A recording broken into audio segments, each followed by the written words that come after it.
இறைமகன் இயேசு கிறிஸ்துவில் மிகவும் பிரியமான சகோதர சகோதரிகளே, பெற்றோரே, நண்பர்களே, குழந்தைகளே, பெரியோரே, இந்த நாளில் ஆண்டவர் உங்களை ஆசீர்வதிக்கின்றார்.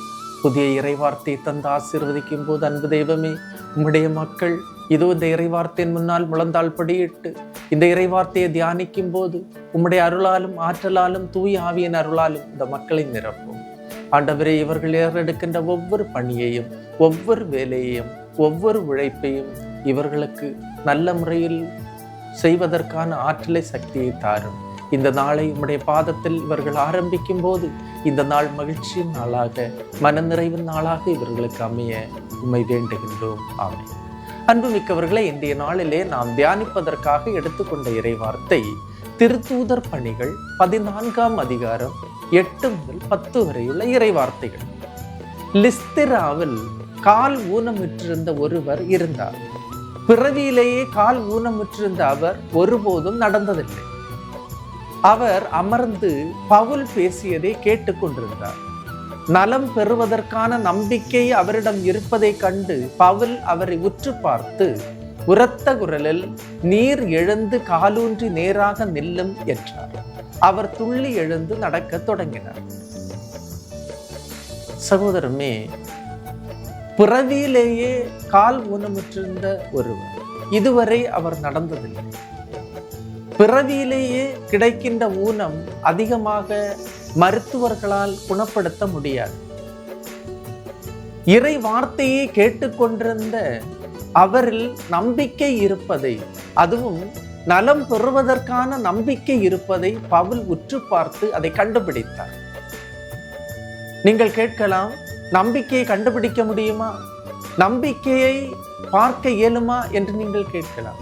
கண்டிப்பாக நம்பிக்கையை பார்க்க இயலும். இறை வார்த்தை கேட்கிறவர்களுக்கு நம்பிக்கை வளரும். இறை வார்த்தையால் அடித்தளமிட்டவர்களுக்கு நம்பிக்கை அடித்தளமாக அமையும். நான் சொல்லும் இந்த வார்த்தைகளை கேட்டு அவற்றின்படி செயல்படுபவர் எவரும் பாறையின் மீது வீடு கட்டி அறிவாளி என்று இறை வார்த்தை சொல்லுகிறது. கால் ஊனமுற்றிருந்த மனிதர் பவுல் சொன்ன இறை வார்த்தையை கேட்டார். அது மட்டுமல்ல, அவர் நம்பிக்கையோடு ஏற்றுக்கொண்டு உள்ளூர நம்பினார். எதிர்நோக்கோடு இறை வார்த்தையை பெற்றுக்கொண்டார். பவுல் சொன்ன அந்த இறை வார்த்தையிலிருந்து ஆண்டவரின் ஆற்றல் எனக்கு கிடைக்கும் என்று உள்ளூர நம்பினார். இறை வார்த்தையை கேட்க கேட்க அசைக்க முடியாத நம்பிக்கை அவரில் துளிர்விட்டது. நம்பிக்கை மலைகளை பெயர்க்கின்ற அளவுக்கு சக்தியுடையது என்பது நமக்கு தெரியும். என்ன நடந்தது? பவுல் உரத்த குரலில், நீர் எழுந்து காலூன்றி நேராக நில்லும் என்றார். அவர் துள்ளி எழுந்து நடக்க தொடங்கினார் என்று இறை வார்த்தை சொல்லுகிறது.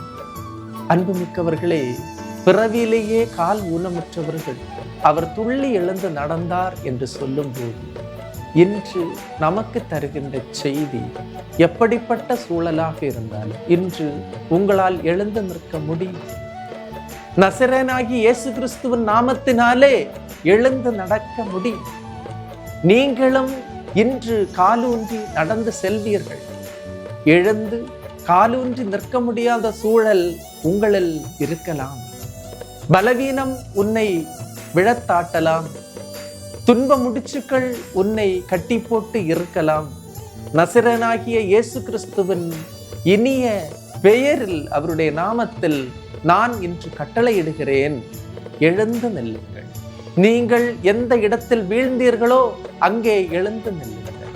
பலவீனம், ஊனம் ஒன்றும் ஆண்டவரின் முன் எதுவுமே இல்லை. ஒரு வார்த்தை சொன்னால் இயேசு என்ற அந்த வார்த்தைக்கு, அந்த பெயருக்கு மிகப்பெரிய சக்தி உண்டு.